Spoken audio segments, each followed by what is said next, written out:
Clause এমন একটা জিনিস যেটা আমরা স্কুল থেকে পড়া শুরু করি, কলেজের গণ্ডিতেও সেটা আমরা পড়ি, কিন্তু তারপরেও এই 5-7 বছর পড়ার পরেও অ্যাডমিশন টেস্টের সময় আমরা গুলায় ফেলি, কিংবা বিসিএস ব্যাংক বা অন্যান্য চাকরির প্রস্তুতির সময় এটাতে আমরা প্যাচ লাগাই ফেলি।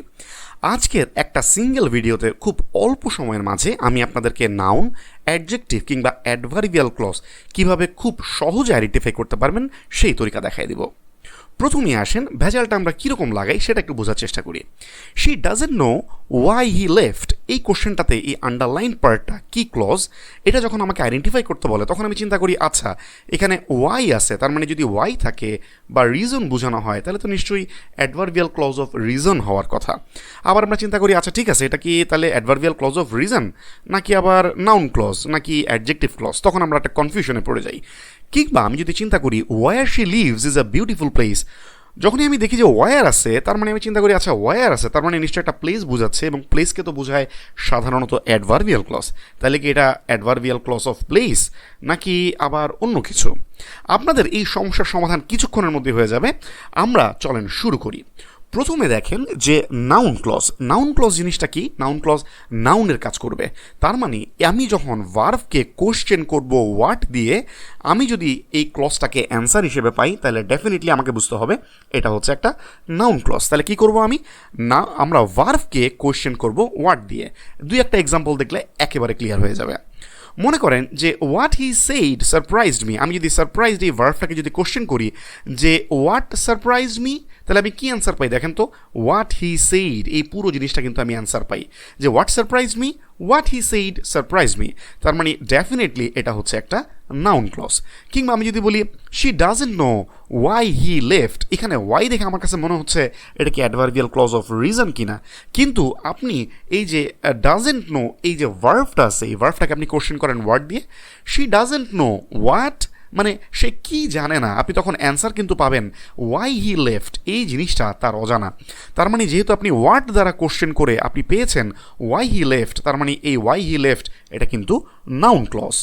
ঠিক তেমনিভাবে আমি যদি চিন্তা করি where she lives is a beautiful place, আমি যদি এই ভার্ব ইজকে কোশ্চেন করি what is a beautiful place, এই ওয়ার্ড দ্বারা কোশ্চেন করলে কিন্তু আমি পাই where she lives is a beautiful place.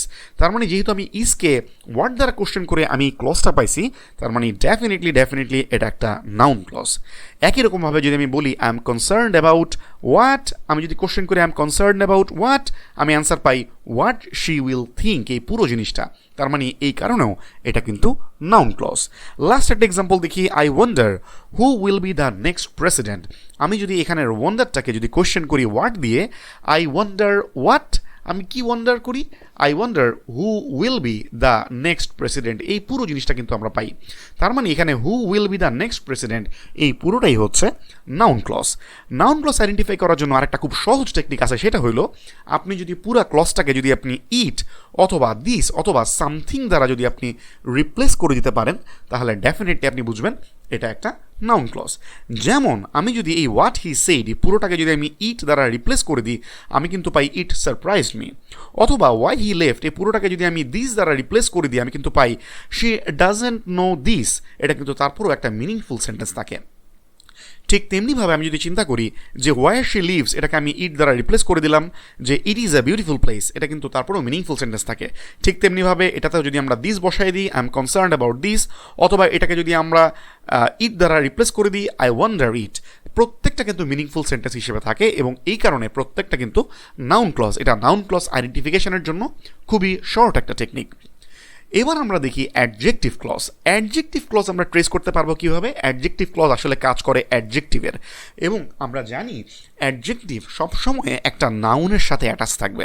তার মানে আমি যখন নাউনকে কোশ্চেন করব হুম দিয়ে অথবা উইচ দিয়ে, আমি যদি অ্যান্সার খুঁজে পাই ওই ক্লজটা তাহলে আমি বুঝবো এটা হচ্ছে একটা অ্যাডজেক্টিভ ক্লজ। চলুন আমরা 3টা এক্সাম্পল দেখি, একেবারে ক্লিয়ার হয়ে যাবেন। প্রথমে the car that he bought is brand new, আমি যদি কোশ্চেন করি এখন এই নাউনটাকে দ্য কারকে উইচ দিয়ে, the car that he bought is brand new, আমি যদি কোশ্চেন করি উইচ কার, তাহলে কিন্তু দেখেন আমি অ্যান্সার পাই দ্যাট হি বট, অর্থাৎ এই কার সম্পর্কে বলা হয়েছে। উইচ কার যখন আমি কোশ্চেন করি আমি কিন্তু অ্যান্সার পাই দ্যাট হি বট, তার মানে অবশ্যই দ্যাট হি বট এখানে একটা অ্যাডজেক্টিভ ক্লজ। ঠিক তেমনিভাবে যদি আমি বলি I like the dress that you are wearing, তাহলে আমি যদি বলি এই নাউন যে দ্য ড্রেস, এটাকে যদি আমি কোশ্চেন করি যে উইচ ড্রেস, তাহলে কিন্তু আমি অ্যান্সার পেয়ে যাই দ্যাট ইউ আর ওয়ারিং। তার মানে দ্যাট ইউ আর ওয়ারিং এটা কিন্তু হয়ে যাবে অ্যাডজেক্টিভ ক্লজ। ঠিক তেমনিভাবে আমি যদি কোশ্চেন করি that book that is on the shelf is my favourite, আমি যদি দ্য বুককে কোশ্চেন করি উইচ বুক, তাহলে কিন্তু আমি অ্যান্সার পেয়ে যাই that is on the shelf is my favourite. তার মানে that is on the shelf এটা কিন্তু দ্য বুককে উইচ দ্বারা কোশ্চেন করলে আমরা অ্যান্সার পেয়ে যাই, দ্যাটস ওয়াই এটা একটা অ্যাডজেক্টিভ ক্লজ। এইবার আমরা দেখব অ্যাডভার্বিয়াল ক্লজ। অ্যাডভার্বিয়াল ক্লজ হচ্ছে এটা আদতে অ্যাডভার্বের কাজ করবে। তার মানে আমি যখন ভার্ভকে ওয়েন অথবা ওয়ার অথবা হাউ অথবা অন হোয়াট কন্ডিশন কিংবা ডেসপাইট হোয়াট এই ধরনের কোশ্চেন করে যদি আমি ক্লজটা খুঁজে পাই, তাহলে আমি বুঝবো আন্ডারলাইন ক্লজটা হচ্ছে অ্যাডভার্বিয়াল ক্লজ। একটা এক্সাম্পল দেখি। অ্যাডভার্বিয়াল ক্লজগুলো হচ্ছে অ্যাকচুয়ালি এই MP-3CR এই ধরনের হয়। 7 ধরনের অ্যাডভার্বিয়াল ক্লজ আছে, খুব সংক্ষেপে আমি আপনাদের ক্লিয়ার করে দিচ্ছি। এই এমতে হচ্ছে অ্যাডভার্বিয়াল ক্লজ অফ ম্যানার, পিতে হচ্ছে অ্যাডভার্বিয়াল ক্লজ অফ প্লেস, টিতে হচ্ছে টাইম, এই 3টা সিতে হচ্ছে একটাতে কন্ডিশন, একটাতে কনসেশন, আর একটাতে কনসিকুয়েন্স, এবং আরতে হচ্ছে রিজন।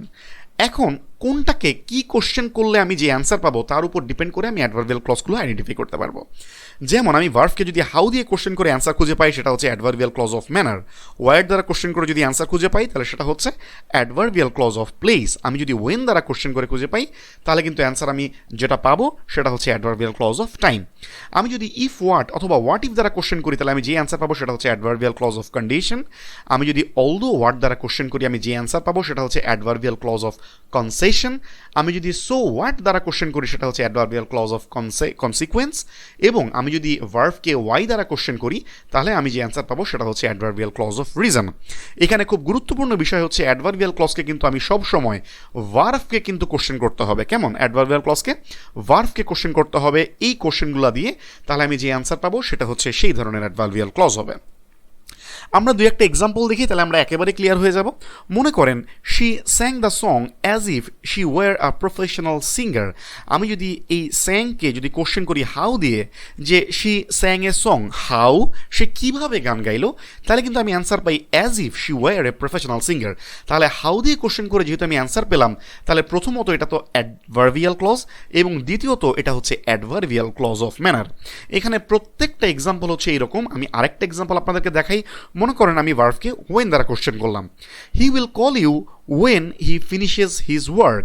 আমি যদি কলকে ওয়েন দ্বারা কোশ্চেন করি যে when will he call you, তাহলে আপনি অ্যান্সার পাবেন when he finishes his work. তার মানে যেহেতু আমি ভার্ভ ওয়েনকে কলকে আমি যেহেতু ওয়েন দিয়ে কোশ্চেন করে আমি এই ক্লজটা খুঁজে পেয়েছি, তার মানে এটা হচ্ছে অ্যাডভার্বিয়াল ক্লজ অফ টাইম। ঠিক তেমনিভাবে আমি যদি ওয়াই দ্বারা কোশ্চেন করে খুঁজে পাই, তাহলে সেটা হবে অ্যাডভার্বিয়াল ক্লজ অফ রিজন।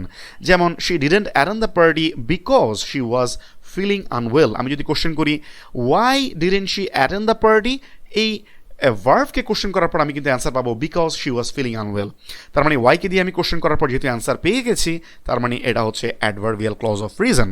এখানে আপনারা বাদবাকি যে এক্সাম্পলগুলো আমি দেখেছি, আপনারা একটু ভিডিওটা পজ করে এক্সাম্পলগুলো সেই ভার্ভকে এই কোশ্চেনগুলো করে আপনারা টেস্ট করে দেখেন, আপনারা যে অ্যান্সার পাবেন তার মানে আপনারা বুঝে যাবেন যে এটা হচ্ছে অ্যাডভার্বিয়াল ক্লজ অফ প্লেস অথবা টাইম অথবা রিজন। এখন অ্যাডজেক্টিভ আর অ্যাডভার্বিয়াল ক্লজকে আইডেন্টিফাই করার জন্য একটা খুব সহজ ট্রিক আছে। এই ট্রিকটা হইল যে অ্যাডজেক্টিভ বা অ্যাডভার্বিয়াল ক্লজগুলোকে আমরা যদি সেন্টেন্স থেকে বাদ দিয়ে দিই, তারপরও সেন্টেন্সের মিনিং ইনট্যাক্ট থাকে। যেমন আমি যদি এখান থেকে দ্য কার দ্যাট হি বট এই পুরো জিনিসটাকে যদি আমি বাদ দিয়ে দিই, তাহলে কিন্তু the car is brand new, এটা কিন্তু তারপরও একটা মিনিংফুল সেন্টেন্স থাকে। আবার আমি যদি বলি he will call you when he finishes his work, এই পুরো পার্টটাকে যদি আমি বাদ দিয়ে দিই, তাহলে বাকি সেন্টেন্স থাকে হি উইল কল ইউ, এটা কিন্তু তারপরও একটা সম্পূর্ণ অর্থবোধক সেন্টেন্স। তার মানে আমরা বুঝলাম যে অ্যাডভার্বিয়াল এবং অ্যাডজেক্টিভ ক্লজকে সেন্টেন্স দিয়ে বাদ দেওয়ার পরও সেন্টেন্সটা ইনট্যাক্ট থাকে বা মিনিংটা অক্ষত থাকে। এখন অ্যাডজেক্টিভ ক্লজ কখন হবে আর অ্যাডভার্বিয়াল ক্লজ কখন হবে কিভাবে বুঝবো? আমি যদি নাউনকে উইচ দ্বারা কোশ্চেন করে অ্যান্সার পাই, তাহলে আমি বুঝবো এটা হচ্ছে অ্যাডজেক্টিভ ক্লজ। যেমন the car that he bought, which car আমি যদি কোশ্চেন করি, তাহলে কিন্তু আমি অ্যান্সার পেয়ে যাব দ্যাট হি বট, তাহলে এটা হচ্ছে অ্যাডজেক্টিভ ক্লজ। আবার আমি যদি ভার্ভকে যদি আমি হাউ, ওয়েন অথবা অন হোয়াট কন্ডিশন দিয়ে কোশ্চেন করে যদি আমি অ্যান্সার খুঁজে পাই, তাহলে আমি বুঝবো এটা হচ্ছে অ্যাডভার্বিয়াল ক্লজ। যেমন আমি এখানে উইল কল, এটাকে যদি আমি ওয়েন দিয়ে কোশ্চেন করি যে ওয়েন উইল হি কল, তাহলে আমি ওয়েন দিয়ে কোশ্চেন করলাম, তাহলে আমি যে অ্যান্সারটা পেলাম সেটা হচ্ছে when he finishes the work. তার মানে এটা হচ্ছে অ্যাডভার্বিয়াল ক্লজ অফ টাইম। তার মানে এখন আমরা আবার ফিরে যাই প্রথম যে এক্সাম্পল যে দুইটা আপনাদেরকে দেখাইছি, আশা করতেছি এখন আপনারা এটা সবাই পারবেন। She doesn't know why he left, এখানে ওয়াই হি লেফট, ওয়াই দেখে আসলে বিভ্রান্ত হওয়ার কিছু নাই। আমি যদি কোশ্চেন করি যে she doesn't know what does what, মানে শি ডাজেন্ট নো হোয়াট, এইভাবে যদি কোশ্চেন করি যে সে কী জানে না, তাহলে কিন্তু আমি কোশ্চেনের অ্যান্সার খুঁজে পাই ওয়াই হি লেফট, এবং দ্যাটস ওয়াই এটা কিন্তু হচ্ছে নাউন ক্লজ।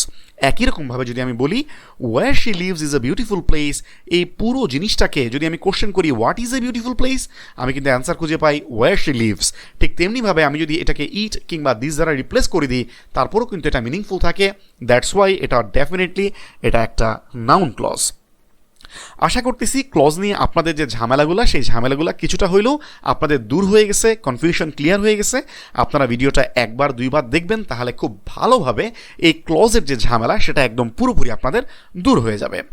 সবসময়ের জন্য আমি আপনাদেরকে বলি যে আপনারা গদ বাঁধা না পড়ে আপনারা পড়বেন অ্যানালাইসিস করে, আপনারা বুঝে এবং গুছিয়ে, তাহলে খুব অল্প পড়েই আপনারা অনেক দিন মনে রাখতে পারবেন এবং যে কোনো পরীক্ষায় আপনারা ভালো করতে পারবেন। বিসিএস কিংবা অন্যান্য জব পরীক্ষার জন্য গুরুত্বপূর্ণ আমার এরকম আরও চমৎকার ভিডিও দেখার জন্য এখনই ক্লিক করুন এই ভিডিওতে। আপনাদের সবার জন্য অফুরান ভালোবাসা এবং শুভকামনা রইল। সবাইকে ধন্যবাদ। আসসালামু আলাইকুম রহমতুল্লাহ।